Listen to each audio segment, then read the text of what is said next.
आज हम चक्रों के बारे में जानेंगे। चक्र क्या है? सबसे पहले चक्र संस्कृत का एक शब्द है और जिसका अर्थ है पहिया। हमारे शरीर में योग शास्त्र के अनुसार 7 मुख्य चक्र हैं। शरीर में स्थित चक्रों के बारे में योग शास्त्रियों के अलग अलग मत हैं। कुछ योगी 7 चक्र मानते हैं तो कुछ 17, कुछ 24 या कुछ योग शास्त्री उससे भी अधिक चक्र हमारे शरीर में है वैसा मानते हैं।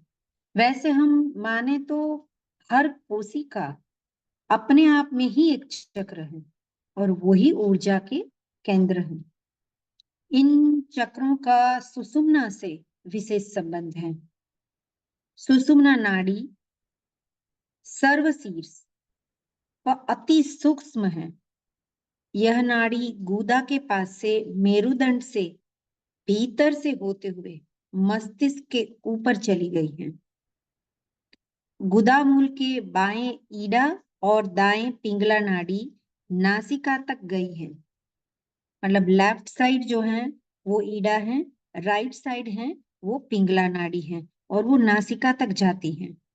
भ्रूमध्य में मतलब 2 आईब्रो के बीच में ये तीनों नाड़ियां आपस में मिल जाती हैं। इसे ही त्रिवेणी संगम कहते हैं।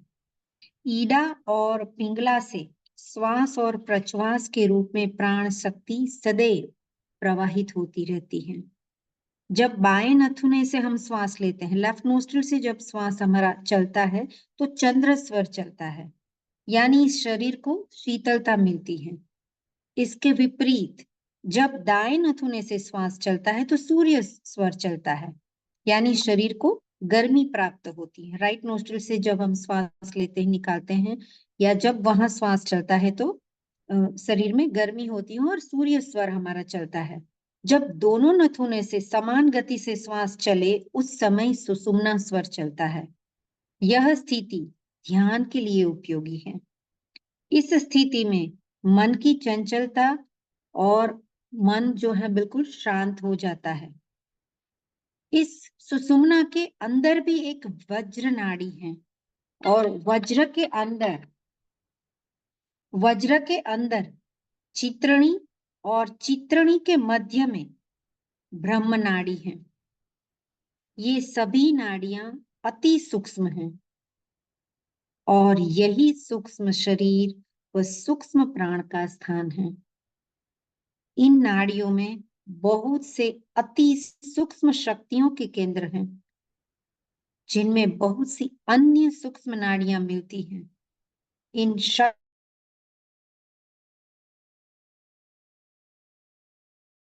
मुख्य चक्र 7 हैं। मूलाधार चक्र, स्वादिष्ठान चक्र, मणिपुर चक्र, अनाहत चक्र, विशुद्ध चक्र, आज्ञा चक्र एवं सहस्त्रार चक्र। ये चक्र पांचों तत्व, पांचों ज्ञानेन्द्रिय, पांचों कर्मेंद्रिय, पांचों तन्मात्राएं, 5 प्राण, अंतःकरण के समस्त वर्णों, 7 स्वरों, 7 लोकों के विविध प्रकार के प्रकाश से युक्त हैं। साधारण अवस्था में ये चक्र बिना खिले कमल के समान नीचे की ओर मुख किए अविकसित होते हैं।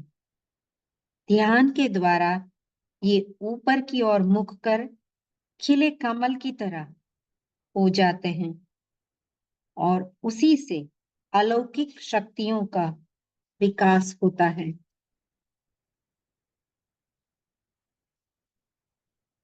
जैसे हम जानते हैं कि ये चक्र जो है ऊर्जा केंद्र हैं, तो ये करते क्या है कि ये ऊर्जा केंद्र पृथ्वी, सूर्य, वायु वगैरह से ऊर्जा लेकर हमारे शरीर में पहुंचाते हैं। ये आश्चर्य की यही बात है कि योगियों ने जो हजारों साल पहले जिन स्थानों पर चक्र बताया था उसी स्थानों पर वैज्ञानिकों ने बताया है ये अंतःस्रावी ग्रंथियां वहां पे हैं और यही ग्रंथियां विभिन्न प्रकार के हॉर्मोन्स का मिश्रण हमारे रुधिर में करती हैं और हमारे शरीर और मन का स्वास्थ्य उसी के ऊपर निर्भर है। इसीलिए ये चक्र बहुत महत्वपूर्ण है। हर चक्र के पास एक अंतःस्रावी ग्रंथि है जो बाहर की बायो इलेक्ट्रिसिटी ऊर्जा को लेकर अंतःस्रावी ग्रंथि तक पहुंचाती है और वहां से अंतःस्रावी ग्रंथि उस स्राव को संबंधित अंग तक पहुंचाती है और इसी प्रकार हमारा शरीर जो है सुचारू रूप से कार्य करता है। जैसे शरीर के सभी अंगों के कार्य भिन्न भिन्न हैं, उसी प्रकार इन चक्रों के कार्य भी भिन्न भिन्न हैं। जैसे कि ऊपर के जो 3 चक्र हैं, सहस्त्रार चक्र, आज्ञा चक्र, विशुद्ध चक्र, ये सब आकाश तत्व से जुड़े हैं और नीचे के 3 चक्र, मणिपुर चक्र, स्वाधिष्ठान चक्र, मूलाधार चक्र, पृथ्वी तत्व से जुड़े हैं, ऐसा माना जाता है। बीच का हृदय चक्र दोनों का संतुलन करता है। अब नीचे के चक्र हमारी शारीरिक एवं भौतिक आवश्यकताओं की पूर्ति करता है तथा निचले अंगों से जुड़े हुए होते हैं, जबकि ऊपर के चक्र मानसिक एवं आध्यात्मिक विचारों का विकास करते हैं और शांति प्रदान करते हैं। कुछ लोग नीचे का चक्रों का जो है महत्व नहीं समझते हैं, लेकिन हर एक चक्र का अलग महत्व है। एक भी चक्र अगर असंतुलित हुआ तो उसका प्रभाव सभी चक्रों के ऊपर पड़ता है, क्योंकि ये सारे इंटरकनेक्टेड हैं, सब एक दूसरे के साथ जुड़े हुए हैं। तो एक चक्र अगर असंतुलित हुआ तो उसका प्रभाव दूसरे चक्र के ऊपर पड़ सकता है। साधारणतः क्या होता है कि ये चक्र जो है मन की सम अवस्था में संतुलन बनाए रखते हैं, लेकिन अगर शरीर में किसी भी प्रकार की शारीरिक, मानसिक, आध्यात्मिक या कोई भी ऐसे आवेगों का प्रभाव पड़ा तो उसका शीघ्र प्रभाव तुरंत ही चक्र के ऊपर इसका असर पड़ जाता है। कोई भी अगर असंतुलन आया शारीरिक, मानसिक, आध्यात्मिक कोई भी प्रकार से, तो मानसिक तनाव हुआ या दबाव हुआ या नकारात्मक मनोभाव हुआ, नेगेटिव थॉट्स हमारे जीवन में आई या गुस्सा आया, क्रोध, घृणा, भय, काम, सेक्स, लोभ, मोह, निराशा, असुरक्षा, ये सारे जो भी नेगेटिव हमारे कर्म हैं, नेगेटिव जो हमारी भावनाएं हैं, वो सब आते ही इन चक्रों की ऊर्जा का असंतुलन होना शुरू हो जाता है, संतुलन पूरा बिगड़ जाता है। हर चक्र का एक स्तंभ होता है, जैसे एक मुख्य स्तंभ हिलते ही भवन के हर स्तंभ पर उसका प्रभाव पड़ता है। जैसे एक बिल्डिंग बना है, उसके पिलर हैं, तो एक पिलर अगर जो है हिल गया या उसमें असंतुलन आया तो पूरा बिल्डिंग जो है उसके ऊपर उसका प्रभाव पड़ता है। वैसे ही एक चक्र के असंतुलन होने से हमारे पूरे शरीर के सारे चक्रों के ऊपर, चक्रों के संतुलन के ऊपर उसका जो है असर होता है। अगर हमारे अंदर नकारात्मक मनोभाव आए, नेगेटिव थॉट्स आई, कैसे कोई बुरे विचार आए, तो तुरंत वो चक्र के ऊपर असर होता है और वो चक्र जिस अंग से जुड़ा है, वो चक्र जो है, वो अंग जो है वो प्रभावित हो जाता है।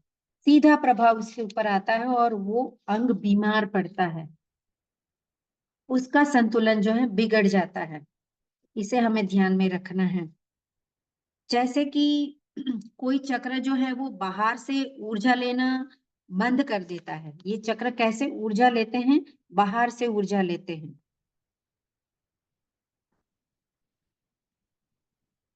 तो ये चक्र अगर ऊर्जा लेना बंद कर देता है या उसमें असंतुलन आ जाता है, तो पूरा जो है ऊर्जा प्रणाली जो है असर होती है उसमें।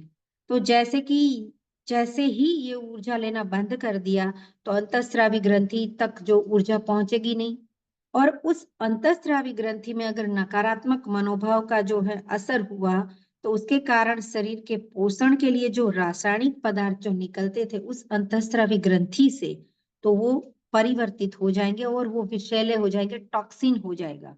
मतलब जो पोषित करते थे उसकी जगह टॉक्सिन निकलना शुरू हो जाएगा। तो ये अंतःस्रावी ग्रंथि से जो भी संबंधित अंग है उसके ऊपर उसका प्रभाव पड़ता है, वो अंग कमजोर हो जाता है और उस अंग का कष्ट बढ़ जाता है। जैसे कि हम समझे कि हृदय रोगी हैं, तो उसको अगर क्रोध आता है या गुस्सा आता है, उसके मनोभाव में बहुत तीव्रता से जो असर आता है, तो हृदय का दौरा पड़ जाता है। हम हार्ट अटैक आ गया, कहते हैं ना, बहुत गुस्सा आया तो हार्ट अटैक आ गया। कोई आघात लगा तो हार्ट अटैक आ गया। तो किसी को अगर किसी का ब्लड प्रेशर है, रक्तचाप है, तो वो अगर बढ़ गया है, तो भी जो है शरीर में जो है कष्ट आता है। तो इसीलिए जो है, अगर शरीर को ठीक रखना है, तो इस चक्रों को सुचारू रूप से चलाना है। अगर ये चक्र को सुचारू रूप से चलाना है, तो हमें अपना मनोभाव भी जो है सही रखना है। रेकी से जो हम उपचार करते हैं, तो यहाँ यही है कि इस चक्रों को जो है हम संतुलन में रखते हैं, चक्रों के ऊपर विशेष रूप से ध्यान रखते हैं और अंतःस्रावी ग्रंथियों को संतुलन में रखते हुए उसका भी उपचार होता है और हॉर्मोन्स हमारे संतुलन में होते हैं, शरीर संतुलन में रहता है, चक्र संतुलन में रहते हैं और एक-एक अंग हमारा जो है संतुलन में रहता है। तो ये विवरण था हमारे चक्रों के बारे में। चक्र क्या है, कैसे काम करते हैं, कैसे-कैसे असर होता है, कौन-कौन से हमारे चक्र हैं।